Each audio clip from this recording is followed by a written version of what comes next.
सबको जय मसीह की। मैं पास्टर लालजी विश्वकर्मा। आइए आज दिन की नई शुरुआत के लिए सुबह की प्रार्थना हर एक के लिए करते हैं। प्रार्थना शुरू करने से पहले मैं वचन के माध्यम से हर एक से बातचीत करना चाहता हूँ। आइए वचन को देखते हैं। लूका रचित सुसमाचार अध्याय 14 वचन 34 से। लूका रचित सुसमाचार अध्याय 14 वचन 34 से। आइए देखते हैं। नमक तो अच्छा है, यदि नमक का स्वाद बिगड़ जाए तो वह किस वस्तु से नमकीन किया जाए। नमक तो अच्छा है, परंतु यदि नमक का स्वाद बिगड़ जाए तो वह किस वस्तु से नमकीन किया जाएगा। वह न तो भूमि के और न खाद के लिए काम में आता है। वह न तो भूमि के न ही खाद के काम में आता है। उसे तो लोग बाहर फेंक देते हैं। जिसके सुनने के कान हो वह सुन ले। हालेलुया। मेरे प्यारे भाई बहनों, यहाँ परमेश्वर का वचन हमें बता रहा है जिसमें यीशु मसीह अपने लोगों को उपदेश दे रहे थे। यीशु मसीह लोगों को उपदेश दे रहे थे और उपदेश देते समय मनुष्य के विषय की बातें बताना चालू किए। मनुष्य के व्यवहार से संबंधित, स्वभाव से संबंधित, चाल चलन से संबंधित सारी बातों को वह हमारे सामने यानी मनुष्यों के सामने, अपने चेहरों के सामने बता रहे थे, प्रकट कर रहे थे कि मनुष्य कैसा बनाया गया और आज की दशा में कैसा है। तो यीशु मसीह ने कहा कि नमक तो अच्छा है। यीशु मसीह नमक का दृष्टांत देते हुए हम मनुष्यों के विषय में बातें किए। क्या कहता है? नमक तो अच्छा है, यदि नमक का स्वाद बिगड़ जाए तो किस वस्तु से नमकीन किया जाए। क्या यीशु मसीह ने कहा, देखो, भोजन का स्वाद बढ़ाने वाला नमक होता है, जो पूरे भोजन के स्वाद को बढ़ा सकता है, भोजन को स्वादिष्ट बना सकता है। अगर वह नमक न डाला जाए, कोई भी प्रकार का पकवान यदि आप बना लेते हो और उस पकवान में नमक न डाला जाए तो वह पकवान फीका हो जाता है, बेकार हो जाता है, किसी काम का नहीं, किसी स्वाद का नहीं। और उसमें जब नमक डाल दिया जाता है तो वह पकवान स्वादिष्ट हो जाता है। इसलिए भोजन के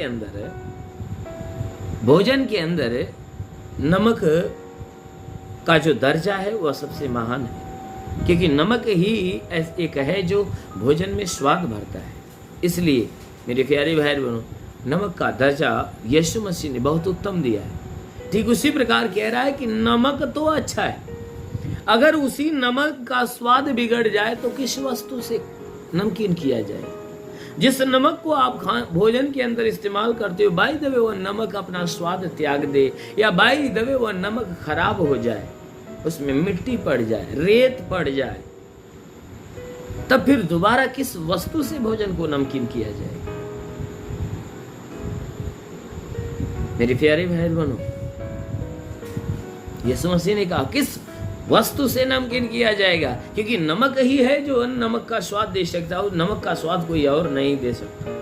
ठीक उसी प्रकार यीशु मसीह ने कहा, हे मनुष्य, तुम जो सृजे गए, बनाए गए, तो तुम परमेश्वर के नमक के रूप में बनाए गए, ताकि सृष्टि के स्वाद को, सृष्टि के शोभा को बढ़ाए। परमेश्वर ने संपूर्ण सृष्टि को बनाकर जब तैयार किया तो मनुष्यों के बगैर ये पृथ्वी, ये संसार सुना था, सुना सा पड़ा हुआ था। तो जब परमेश्वर ने संपूर्ण सृष्टि में जब मनुष्य को बना दिया, तब कहा कि सृष्टि पूरी हुई और ये अच्छा है, ये अच्छा है।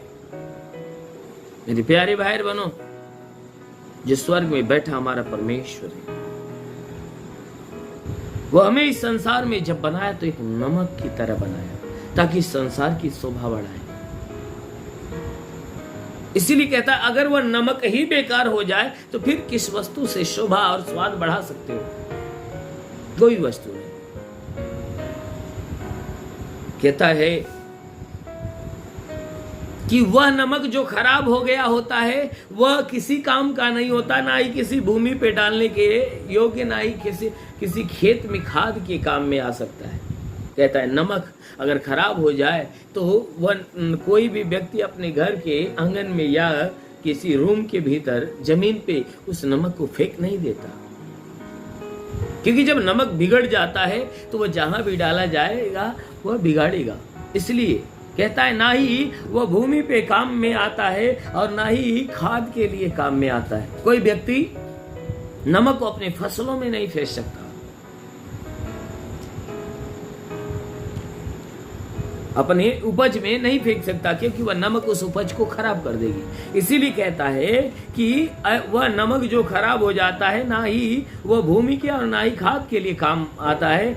वह किसके काम आता है कि लोग उसे क्या करते हैं, उसे बटोरते हैं और बाहर ले जाकर फेंक देते हैं, गड्ढे में फेंक देते हैं, ऐसे जगहों पे जहां पर सारी चीजें बेकार हो जाती, सड़ जाती। इसीलिए यहाँ वचन में जो लिखा गया है कि अगर मनुष्य का चरित्र, स्वभाव, चाल चलन बिगड़ जाए, मनुष्य की मनुष्यता, मनुष्य के अंदर से परमेश्वर की पवित्रता अगर नष्ट हो जाए तो वह कहाँ का मनुष्य और कहाँ की सृष्टि कहलाएगी। ऐसा व्यक्ति ना ही संसार के अंदर रहने के योग्य होता है और ना ही स्वर्ग में जाने के योग्य होता है, सिर्फ वह उठाकर उस नरक की आग में फेंकने के योग्य होता है। इसीलिए मेरे प्यारे, हम यीशु की ओर से, परमेश्वर की ओर से एक नमक है, ताकि सृष्टि की शोभा और स्वाद को बढ़ाने के। इसलिए मेरे प्यारे बहन, पूरे विश्वास में होकर उस परमेश्वर की अधीनता में हो बने रहिए, ताकि वह परमेश्वर आपको बिगड़ा हुआ नमक नहीं परंतु आपको स्वाद से भरा हुआ नमक बनाए और आप हर एक व्यक्ति के जीवन में स्वाद को, परमेश्वर के स्वाद को प्रकट करने पाए। आमीन, हालेलुया। इसलिए आइए आंखों को बंद करिए, पूरे विश्वास से करिए। मैं आज सुबह की प्रार्थना आप सभी के लिए करने जा रहा हूँ। जरूर है कि प्रभु आप सबके जीवन में आशीष दे। धन्यवाद करता हूँ मेरे प्रभु परमेश्वर, सृष्टि के मालिक, धरती पे अन्न उपजाने वाले परमेश्वर, तेरा धन्यवाद महिमा करता यीशु राजा, तेरे नाम में प्रार्थना करता पिता, अपने पवित्र तेजस्वी सामर्थी बलवंत हाथों को बढ़ाकर हे परमेश्वर, जितने लोग प्रार्थना सुन रहे हर एक के शरीर को स्पर्श कर, ताकि इनके जीवन में जितने दुख तकलीफ बीमारियां बिल्कुल बाहर निकल जाए, दुष्ट आत्मा निकल जाए। हाँ मेरे महान परमेश्वर, प्रार्थना करते पिता, हे परमेश्वर, प्रार्थना करते कि जितने लोग इस प्रार्थना को सुन रहे परमेश्वर, इन सबके जीवन से हर प्रकार के दुख तकलीफ बीमारियां दूर होने पाए। जितने बीमार है वह चंगे हो जाए, दुष्ट आत्मा से ग्रसित है छुटकारा पाए, जो कर्ज में कर्जा आधा हो जाए। मेरे महान परमेश्वर, प्रार्थना करते हैं जितने लोग प्रार्थना सुन रहे प्रभु, उनके द्वारा कोई पाप गुनाह हुआ तो उसे, उस पाप और गुनाह को प्रभु उनके अंदर से, उनके जीवन से अलग कर। हाँ मेरे प्रभु, मैं प्रार्थना करता हूँ हे परमेश्वर, कोई दुष्ट शक्तियों का प्रकोप इनके जीवन में तो बिल्कुल खत्म होने पाए, क्योंकि प्रभु आपने हमें अधिकार दिया। तेरे दिए हुए अधिकार के अनुसार मैं आदेश करता हूँ, जिसके आंखों में बीमारी है आंखों की बीमारी निकल जाए, कान में बीमारी हो कान की बीमारी निकल जाए, नाक में है तो नाक की बीमारी निकल जाए, मुंह में तो मुंह की बीमारी निकल जाए, सीने में तो सीने की बीमारी, गले में तो गले की बीमारी निकल जाए, दर्द पीड़ाएं तो बिल्कुल नष्ट होने पाए, जुकाम हो तो जुकाम नष्ट हो जाए, खांसी हो तो खांसी निकल जाए, बुखार नष्ट हो, टाइफाइड, मलेरिया, उल्टी, दस्त की बीमारी, पेचिश करना बंद हो, किसी भी प्रकार के चर्म रोग निकल जाए, खाज खुजलियां नष्ट हो, किसी भी प्रकार के दाग धब्बे, सफेद दाग नष्ट हो, पीलिया स्नोफिलिया की बीमारी बिल्कुल बाहर निकल जाए, दुष्ट आत्माएं निकल जाए। हाँ मेरे महान परमेश्वर, प्रार्थना करती पिता, जितने हे परमेश्वर, जितने भी लोग हे परमेश्वर कमाने वाले, उनके कमाई के ऊपर आशीष दे। हे परमेश्वर, उनके रोजी रोजगार, काम धंधे, बिजनेस, व्यापार के ऊपर आशीष दे, ताकि उसमें बढ़ोतरी और बरकत हो।